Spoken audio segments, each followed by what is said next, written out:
We're shooting natties and clays today, guys. Don't go away.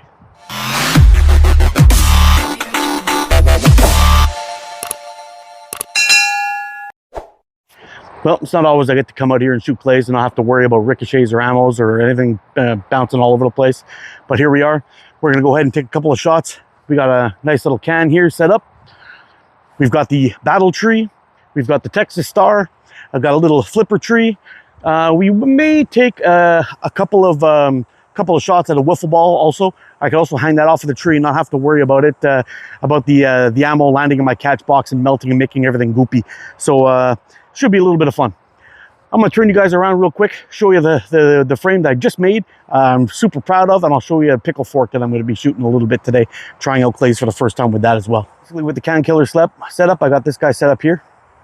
The wiffle ball, I still got the Can Killer on there, but I just slide it over a little branch and it'll hold on to it pretty nicely. That'll be fun to take a few shots at. We got the Battle Tree, Texas Star. Got another wiffle ball up there if we want to shoot at that one, maybe.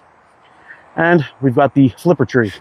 Now that you've seen what we're shooting at, I'll show you what we're shooting. Well, this week I was going through some of the tree forks that I had in my garage, and this guy here started looking like this.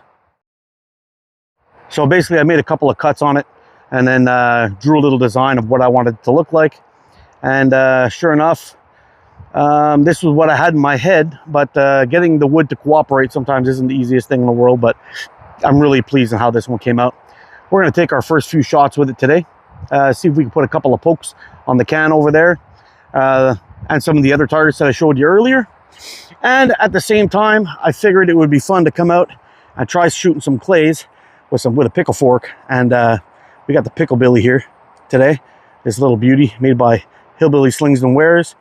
And we got some old barnwood on there, a little ATO burnt into this thing, a little bit of hillbilly slings burnt into the fork. Should be pretty fun testing these two guys out today, but we're going to start with this one and then we're going to try some pickle shots. All right, that right there was my first couple of pops we've seen with this frame, guys. We're doing good, dialing it in. This is possibly a future ATO brand slingshot. We'll see. I am looking for my own design, trying to figure out something I can come up with or at least put my spin on it, and we'll see. I'm really digging this one. It's kind of like an ATO Ergo. I know I was thinking about possibly calling the other one that too, but anybody got any cool names for this frame? Let's hear it down in the description or in the comments. I would really appreciate it.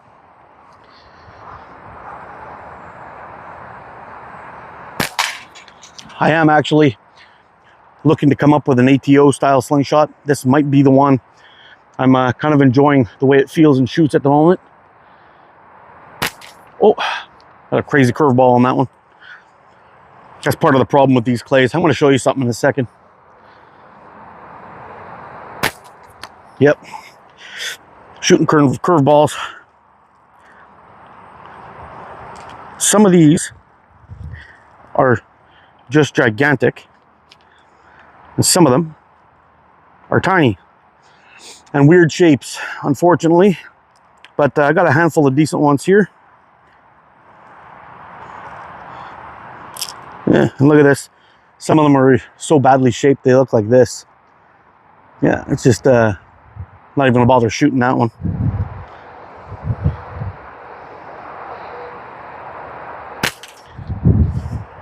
Awesome shot.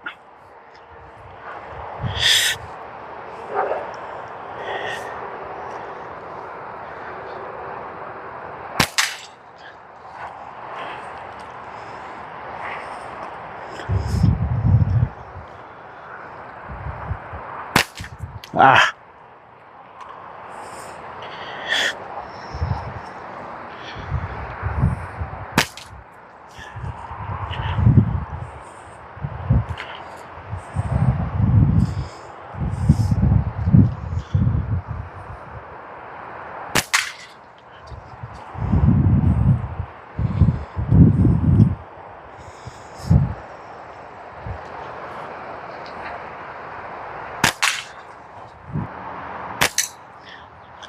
Good thing about these targets is that it gets you in the mode to practice your up and down shooting, which is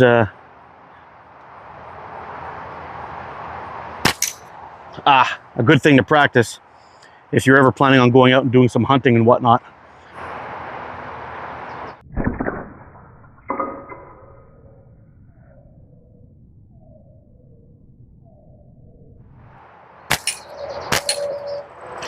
All right, let's see if we can get that Texas Star rolling. At least get her wiggling a little.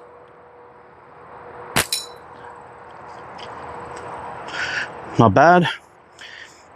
Those little steel paddles, when you hit them, they make a great sound too. Oh, got to work on those magnets. Those magnets are a little bit on the crap side. Have to see if we can maybe put a double magnet on or something just to make it hold a little bit better. Because sometimes there we go. Sometimes when you hit one, the vibration lets go of the other couple. So decent shooting so far, not too bad with this guy. Let's take a couple of shots with some steel at that 40 mil flipper in the catch box. See how it goes. Yep, that's the one right there that we're gonna be picking on. Okay, we got that 40 mil flipper on the catch box. I only got a couple of shots here. We'll see how it feels with the steel. My bands are set up for clays, so they're set up really, really light. Hopefully we'll be able to get a couple shots on that flipper without it dropping too quick. Let's see.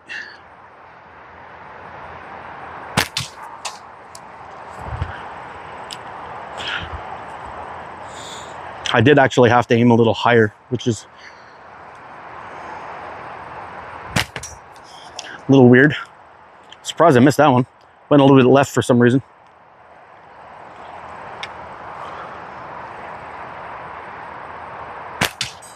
There we go.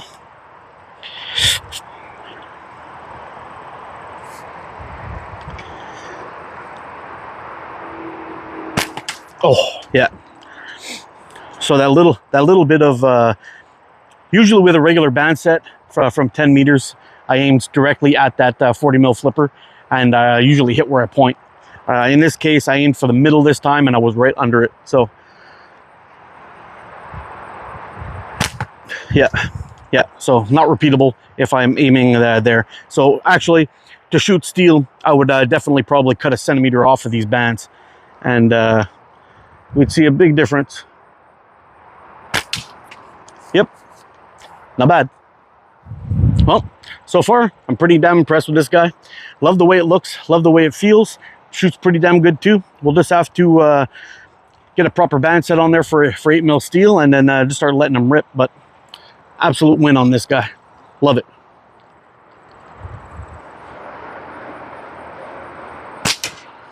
Now, a lot of us are slingshot enthusiasts. We have, big collections of a bunch of different frames and all that stuff, and I'm one of them.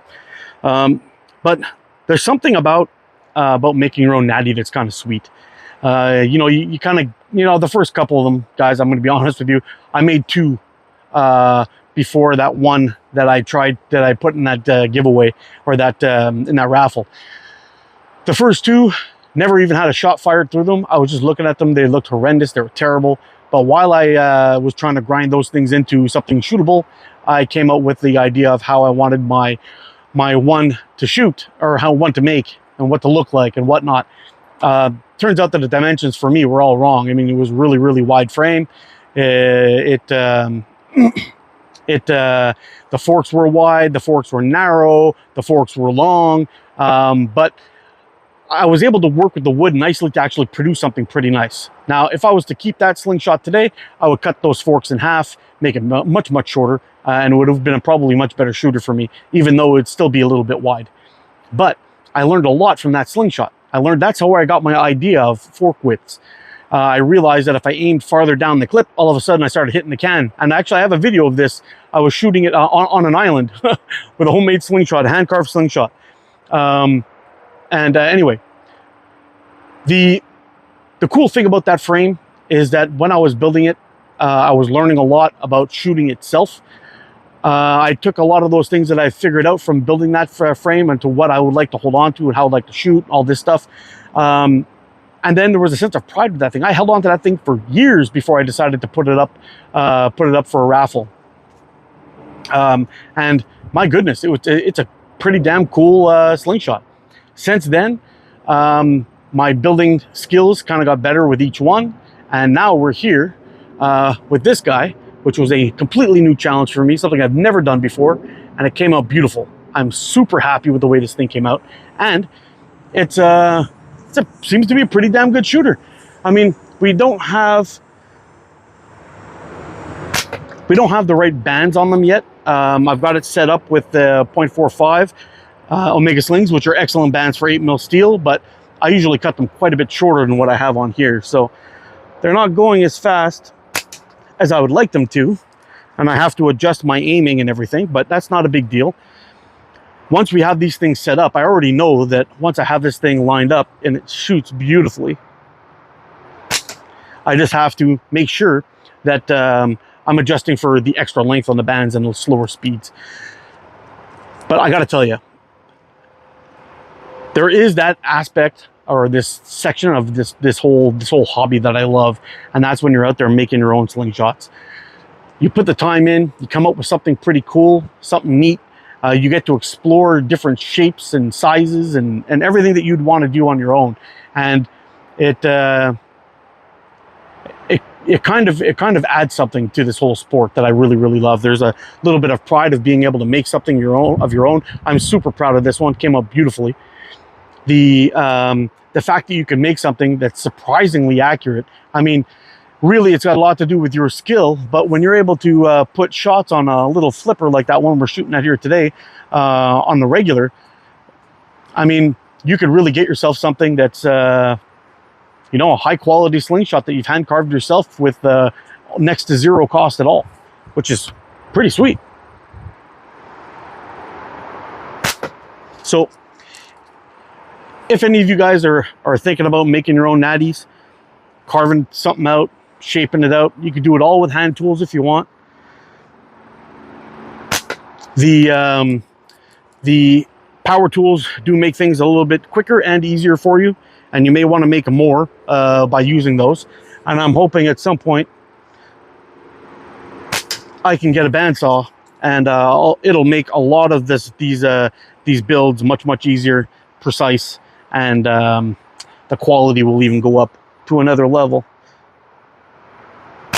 So anyway, in the near future, I will start making some frames. I am going to be doing it. I'm going to be testing. I got some materials right now that I think I could probably make 4 slingshots with. And with modern materials I'm talking about, I also have a router and a router table on the way. So I believe in the very near future, you're going to start seeing some ATO slingshots hitting the market. I'll probably do the first couple of batches in a raffle, but as I'm going forward, I will definitely I guess start making some and then just popping them up on Facebook or YouTube or Instagram or something, letting people know that they're up for grabs if they're interested. So anyway, we'll see once I receive my my core from my Aries core. I'm going to build something for myself first, see how it looks, and if I'm happy with it, then I'll start putting something together, and you guys will have some there'll be some ATO slingshots up for grabs. We'll see how they go. If I can get the quality up to where I think is necessary to be able to sell some of these off, then you will definitely see some in the near future coming up on my Facebook page. Anyway, guys, don't be afraid to try to make your own natty. You can come up with something absolutely beautiful and high quality if you want, if you got the time. Go right ahead for it. But again, if any of you guys have a name that you would like to put onto this bad boy, or you think would be suitable for it, because I think this will be a design that that sticks around in the future and possibly become the ATO flagship model. We'll see. We'll see. Anyway, you guys take care, stay safe, get on practice, be good to each other. I'll see you again soon. Love you guys, freaking awesome. Bye for now.